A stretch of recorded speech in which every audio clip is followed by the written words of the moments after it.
너희는 마음에 근심하지 말라. 하나님을 믿으니 또 나를 믿어라.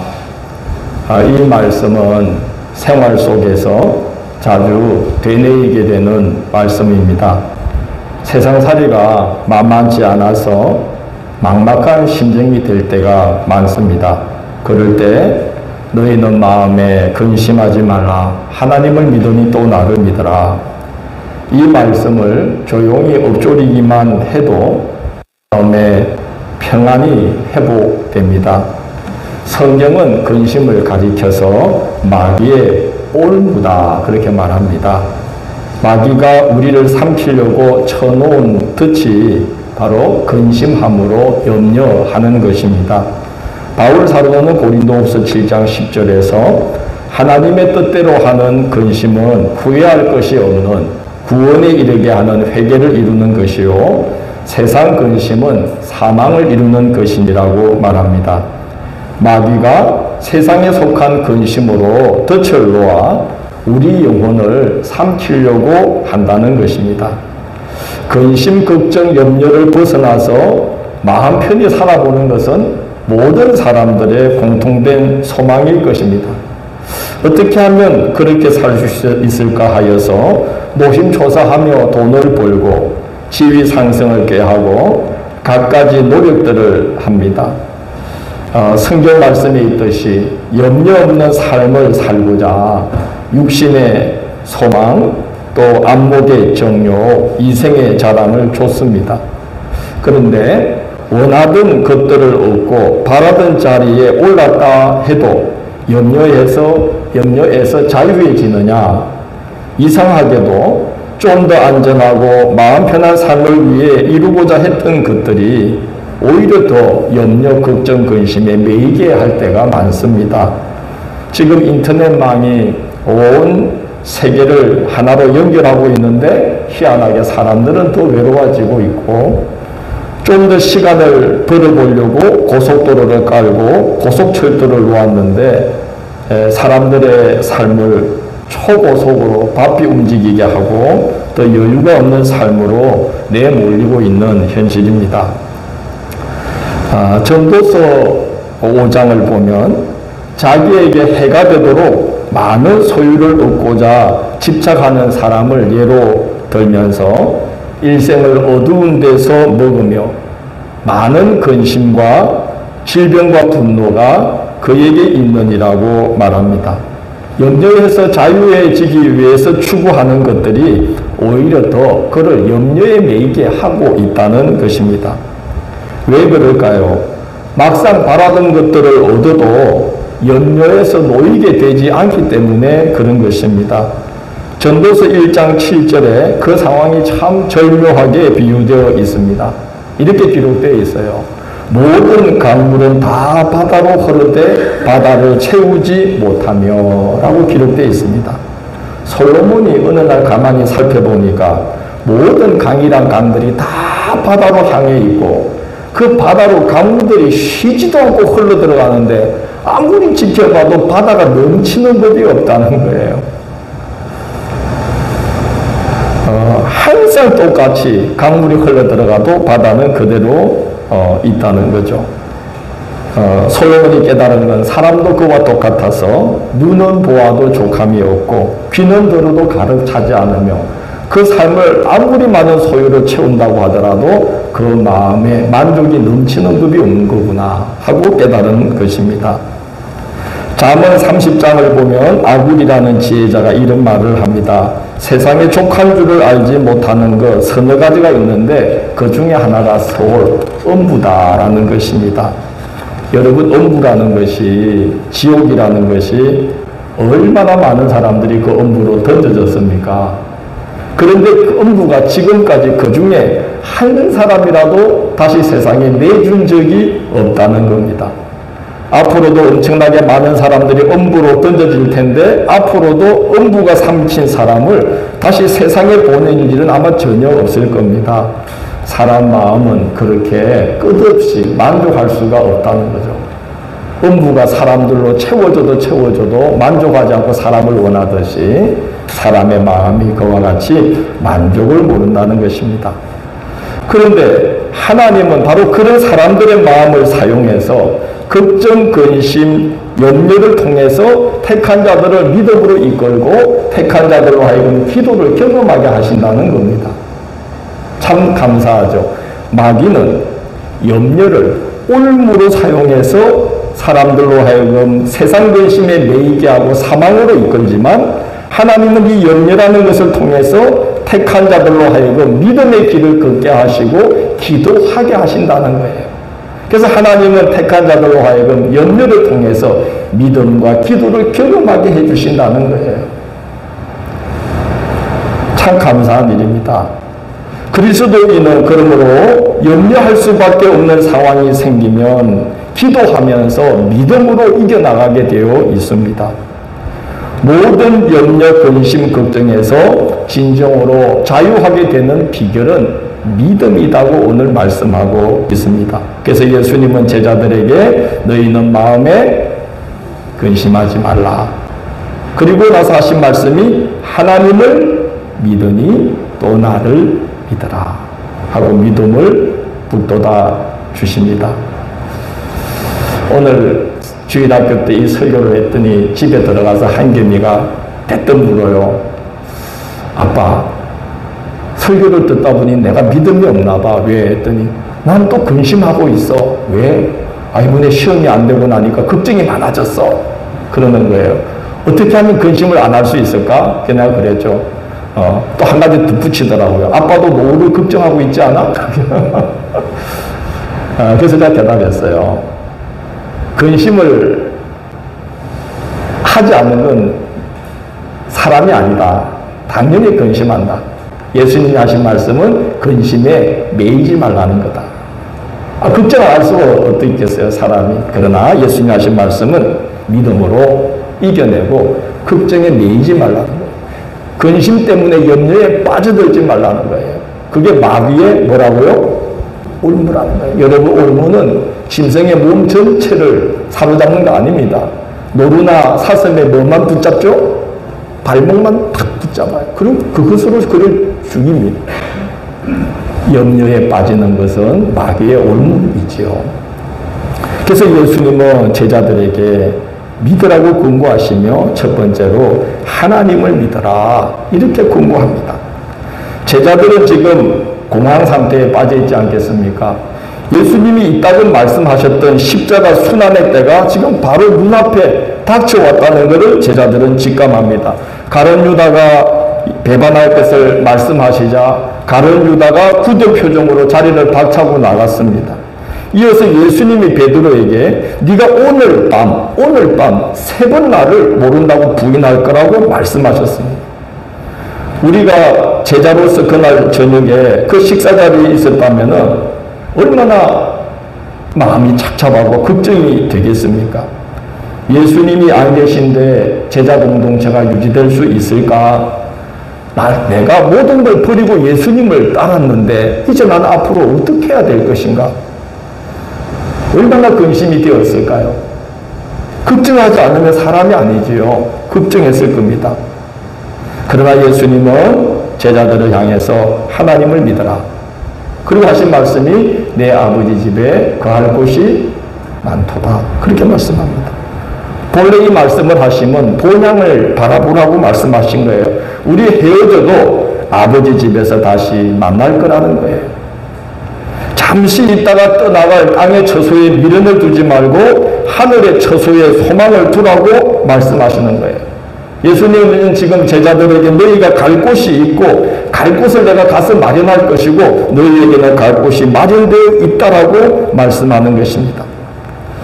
그 말씀이 당시의 제자들에게 무슨 위로가 되었겠습니까마는 후에 제자들은 본향을 바라봄으로 땅에서 당하는 고난을 상급으로 알고 순교하는 자들이 다 되었습니다.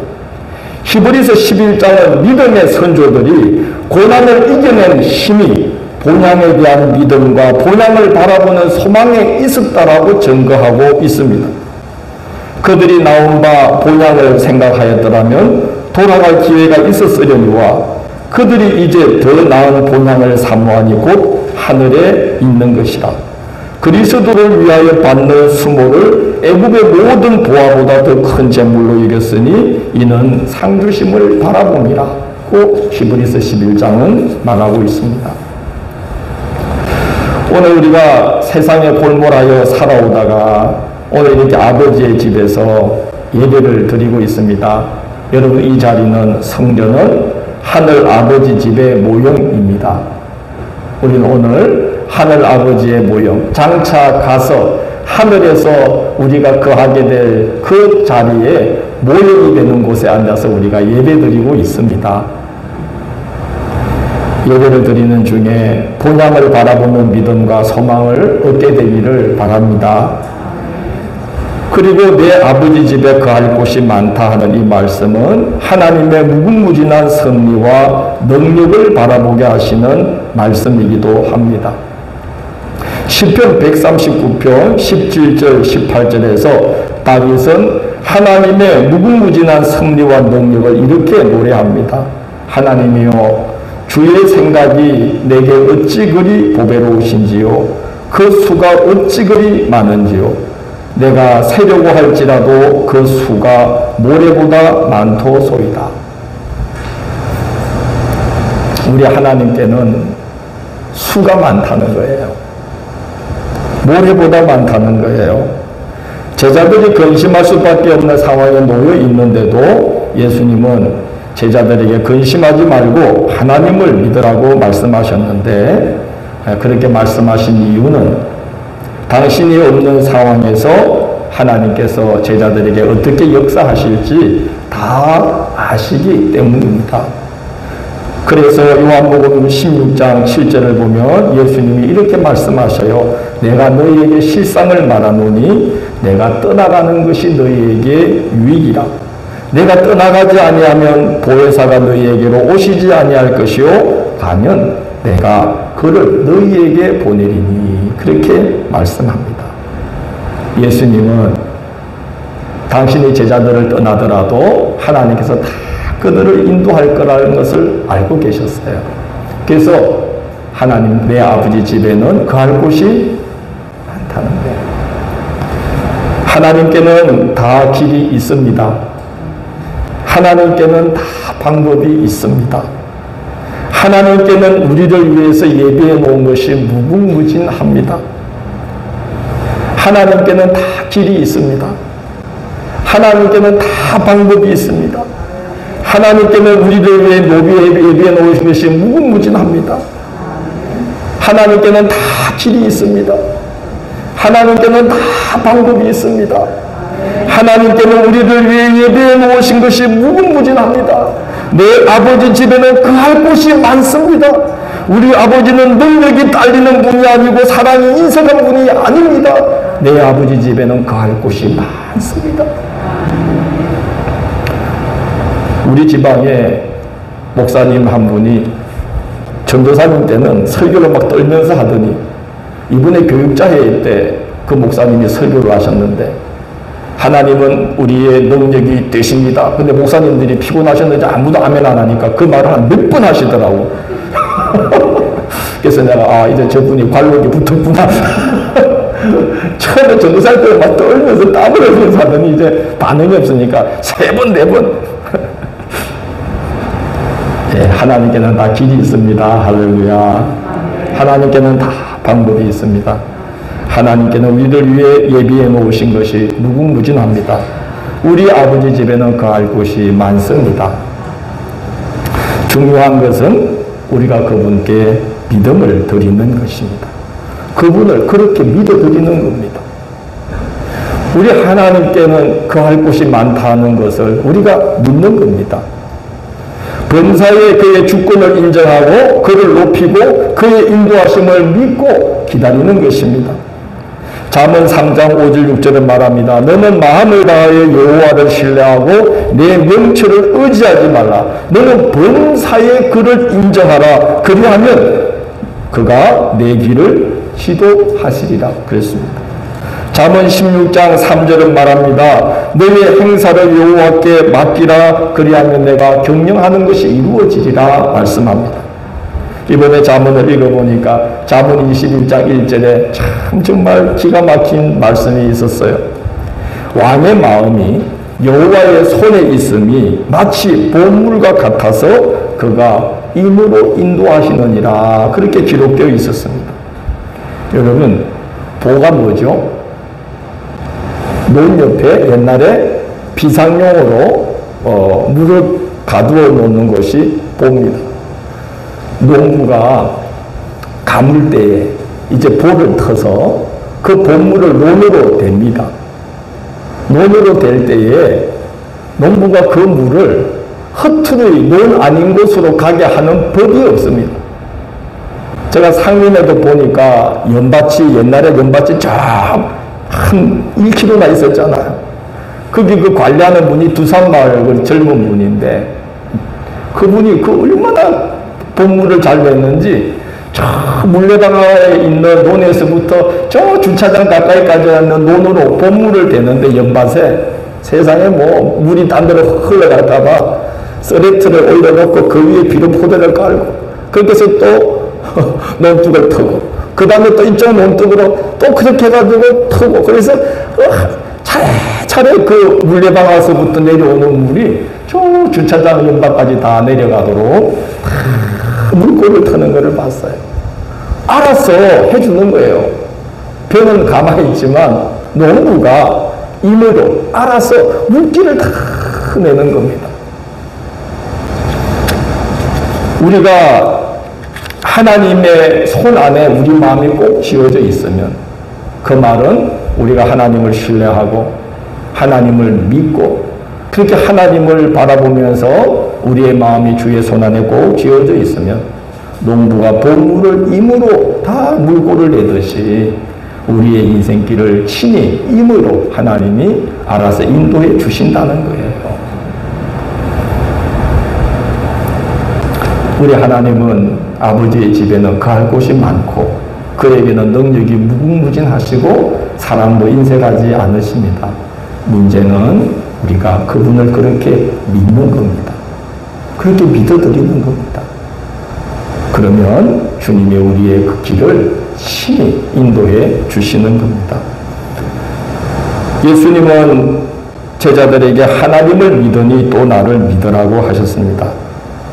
예수님은 이제 제자들을 떠나는 것이 아니라 제자들이 거할 처소를 예비하기 위해서 가시는 것이고, 처소를 예비하면 제자들을 다시 그곳으로 이끄시기 위해서 다시 오실 것이라고 말씀을 합니다. 제자들을 하나님께로 인도하는 중보자가 되신다는 거죠. 오늘 또 말씀하기를 내가 길이요 진리요 생명이니 나로 말미암지 않고는 아버지께로 올 자가 없다고 말씀하셨어요. 우리 예수님은 중보자가 되신다는 거예요. 그 사실을 믿으라는 거예요. 지금 제자들로서는 믿음이 아니고서는 이제 갈 수 없는 상황에 서 있는 겁니다. 여러분, 우리가 하나님의 손에 붙들려서 하나님께서 계획하신 사건에 휘말려 들어간다는 것이 이게 얼마나 사실은 힘든 일인지를 생각해 볼 필요가 있죠. 모세의 일생을 한번 생각해 보십시오.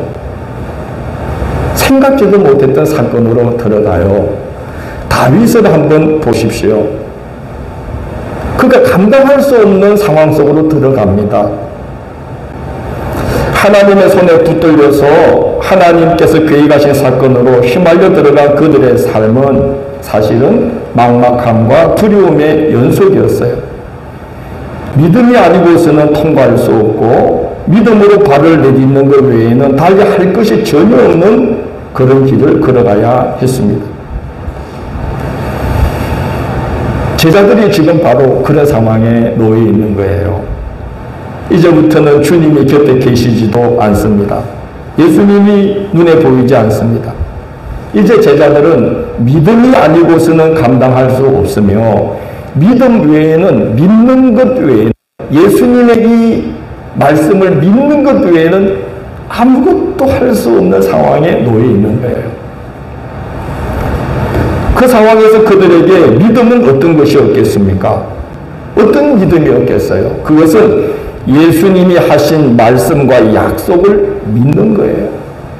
두세 사람이 내 이름으로 모인 곳에 내가 함께 할 것이다. 이 약속을 믿는 거예요. 내가 너희로 사람 낳는 어부가 되게 하리라. 이 약속을 믿는 거예요. 하늘과 땅의 모든 권세를 내게 주셨으니 너희는 가서 모든 민족으로 제자를 삼아 아버지와 아들과 성령의 이름으로 세례를 베풀고 내가 너희에게 분부한 모든 것을 가르쳐 지키라. 이 약속을 믿는 거예요. 보라 내가 세상 끝날까지 너희와 함께 하리라. 이 약속을 믿는 거예요. 오늘 본문 12절에서 예수님은 이런 약속을 하셔요. 나를 믿는 자는 내가 하는 일을 그도 할 것이요 또한 그보다 큰 일도 하리니 이는 내가 아버지께로 가니라.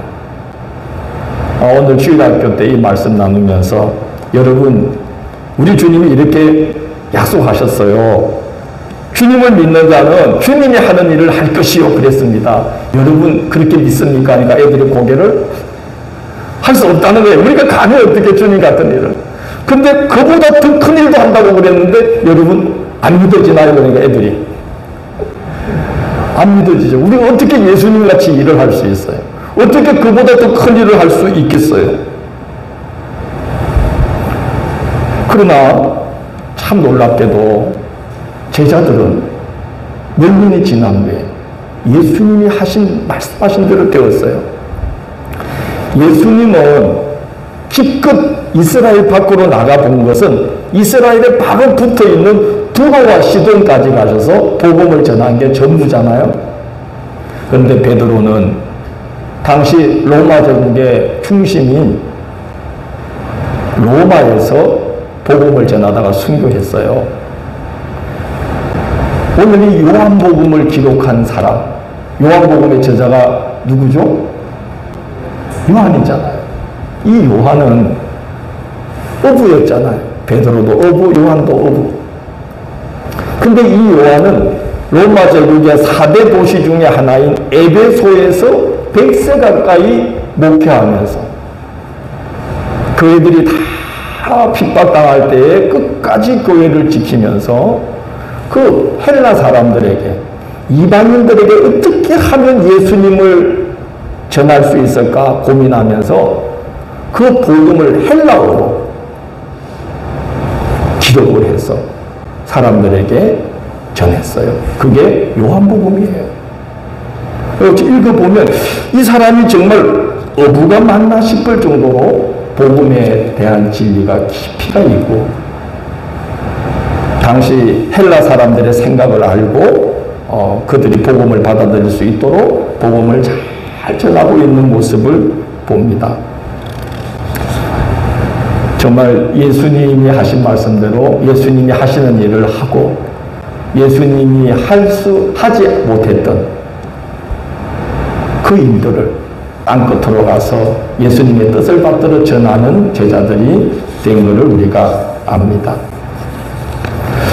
예수님은 또 한 가지 놀라운 약속을 하시는데 13절 14절을 보면 주님의 이름으로 무엇을 구하든지 구하는 대로 주님이 행할 거라고 약속을 하십니다. 이 말씀은 주님이 계시지 않는 자리를 무엇으로 채워가야 하는가? 기도로 채워가야 한다는 말씀입니다. 늘 주의 이름을 부르고 늘 주의 이름으로 하나님 아버지께 간구하라는 말씀이에요. 그러면 무엇을 구하든지 다 행할 것이라고 약속을 하십니다. 그러나 여러분은 아마 경험해 보셨을 겁니다. 이 약속이 진짜일까? 왜냐하면 우리가 기도해 봤는데 응답되지 않는 게 얼마나 많아요.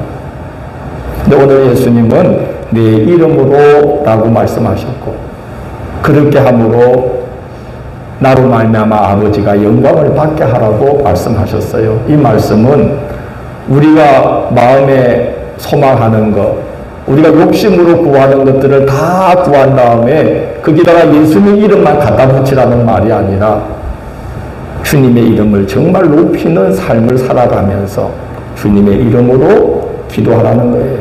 주의 뜻을 따라서 기도하라는 거예요. 그러면 그 모든 기도를 내가 다 들어줄 거다라고 약속하고 계시는 거예요. 저는 목회를 하면서 이 말씀이 정말 틀림없는 약속이라는 것을 많이 경험합니다. 100% 응답이 됩니다. 주님의 뜻을 받들며 기도하면 다 들어주십니다. 그 야고보서 4장 3절에 그런 말씀이 있잖아요.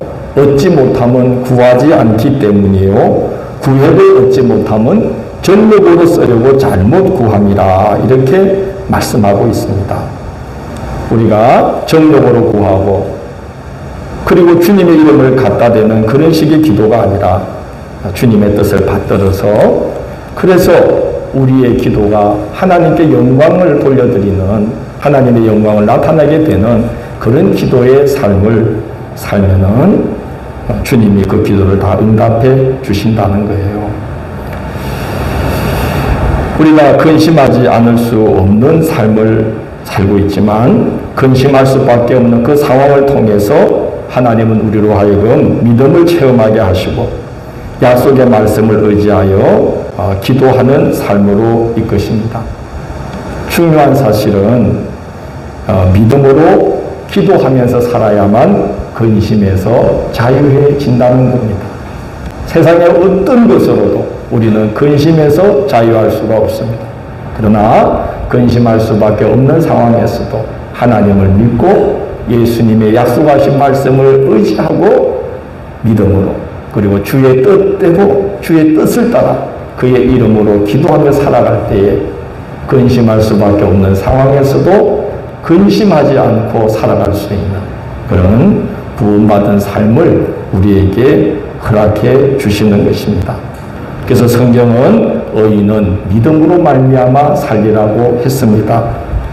그 말씀은 100번 옳은 말씀이지 않습니까? 예수 믿으면 구원받습니다. 예수님을 믿고 그 약속을 믿고 그의 뜻을 받들어 그의 이름으로 기도하며 살아갈 때에 우리는 염려, 근심, 걱정으로부터 구원받는 삶을 경험하게 될 것입니다. 오늘 예수님이 말씀하셨어요. 너희는 마음에 근심하지 말라. 하나님을 믿으니 또 나를 믿어라. 그렇게 말씀했습니다. 주의 이름으로 기도하면서 염려에 매이지 않고 믿음으로 살아가시는 한 주간 되기를 원합니다.